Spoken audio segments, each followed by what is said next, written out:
Hi there, this is Chris St. Cyr with Horse A Day. I'm here at Road to the Horse 2013 with Miss Heidi McLaughlin, and she wrote the book, Kick Your Fear of Horses. There we go. Tell us a little bit about your book. I wrote this book as a result of being a former fearful rider, and I tell my own story. It took me 7 years to get over it, and I decided there was no book or anything out there that could help people, like a resource. Not everybody can go to a clinic, and so I wrote this book to try to help people get over their fear sooner than 7 years. Right. So what I did was I interviewed all these experts, and Stacy Westfall, Richard Winters, Chris Cox, Mike Kevill, just to name a few, and went and asked them what their advice would be if somebody had... For women specifically? Well, it's men or women, but typically women tend to struggle more with their fear than men. And so...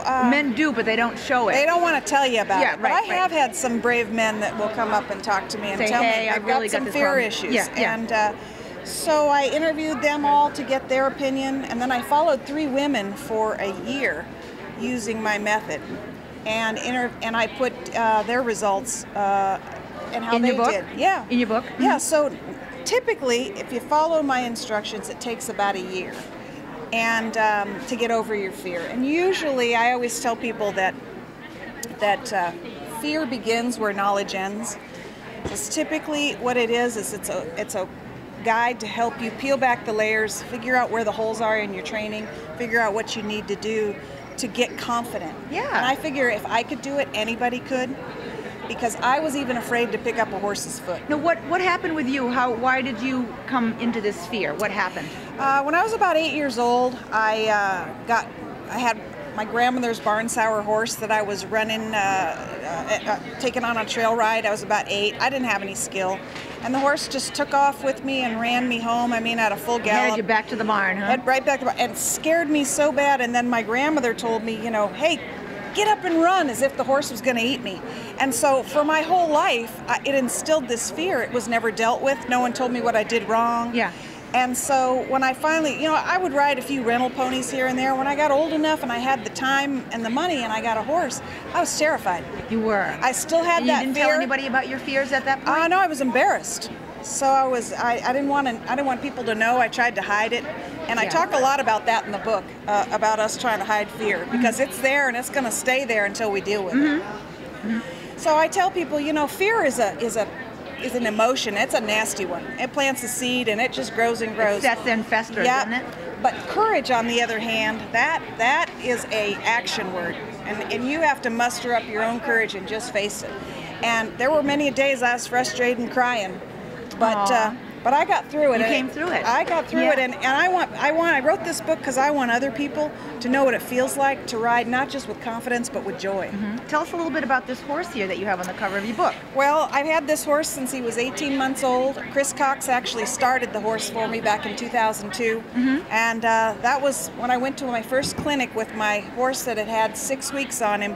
That's when I realized how much I didn't know. Oh boy, oh boy. I actually went to that clinic in 2002 with Chris Cox thinking that I was an intermediate rider, and I didn't know anything. Oh boy. Oh my gosh, did I not know anything. And I think he was scratching his head thinking, oh my gosh, this gal is going to try to ride this horse, and he's 18 months old and full, or actually he's coming on 2 by then, full of P&V like all those young colts are. And I'll never forget the first day I tried to work with him. Did he have a little come and set too with Chris? Chris was great with him. It was me. The first day I tried to even lunge him, it was like a bee at the end of a string. Yeah. Not focused at all. He was just insane and full of energy, and it was a cold day, and I just thought, holy heck, what have I got myself into? Yeah. Now he's 13 years old, and this is one of those once-in-a-lifetime horses. Does he take care of you now? Well, no, actually, he's a hard horse to ride. He makes you work for it. He's very well trained, but he makes you work for it. But what's happened is that I was able to get through that green-on-green thing. Yeah, a lot of people, makes black and blue. And I have a chapter in the book called that. But it was just a lot of hard work, and now this horse and I are great partners. I still don't like somebody to ride him unless they know what they're doing, because he makes you work for it. Yeah, yeah. But I wouldn't say he takes care of me. I would say we take care of each other. Good job. Yeah. Good job. And what's your website so people can find you and find your book? Where's your book sold?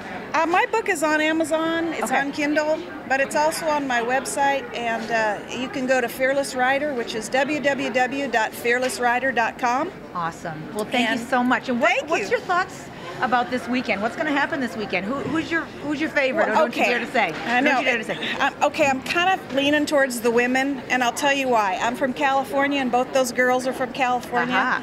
And I got a little soft spot for Sarah Winters, because I'm good friends with Richard and Sarah and Cheryl. So I just got a little edge on me. Yeah. But I think Abby's really great. She's only 19 years old, and she's got a lot of talent. So I'm rooting for the girls this year. Good job. Good job. Well, thank you so much, and it was nice talking with you. It was a pleasure. Have a good weekend. Thank you. You Take too. care. Bye-bye. Bye. Hey there. We are the three fillies of Horse-A-Day.